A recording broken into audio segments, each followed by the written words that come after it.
Cristiano Ronaldo hakucheza mechi ya Al Nassr dhidi ya Al Riyadh jana Jumatatu ya tarehe 1 mwaka huu 2026 ambako klabu yake ilipata ushindi wa bao 1-0, bao ambalo lilifungwa na Sadio Mane dakika 40 ya mchezo.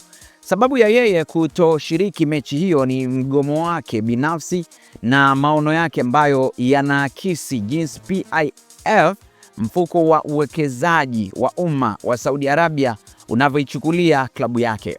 Kutokuwepo kwa Ronaldo kwenye mechi ya Al Nassr na Al Riyadh hakuhusiani na tatizo lolote la kimwili, uchovu wala mazoezi au masuala ya fitness. Ronaldo analeta picha nzima ya kutoridhishwa na mwenendo wa klabu yake na taasisi ambazo zinasimamia klabu zote katika ligi kuu ya Saudi Arabia.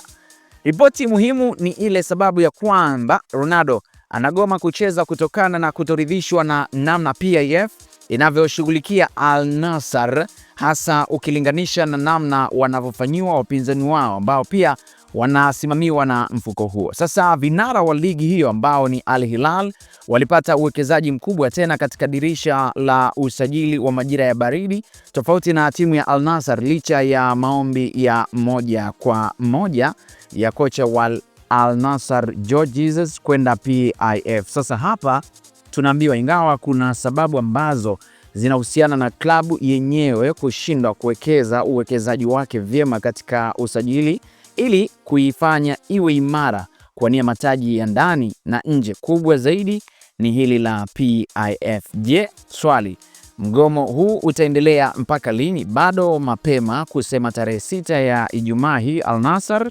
atakipiga na Al Ittihad Club. Gemu hii itakuwa kali sana na yenye upinzani mkubwa. Je, Ronaldo atagoma kucheza tena? Ni maswali ambayo yamekuwa yakiulizwa na wanasoka wengi zaidi duniani. Hii ni Talent Media. Mimi ni Ali Swaleh Mshana. Kama bado hujasubscribe, basi fanya hivyo, na lengo tu ni kupata taarifa zetu zote. Asante, nikutakia utazamaji mzuri wa updating zetu nyingine. Kwaheri.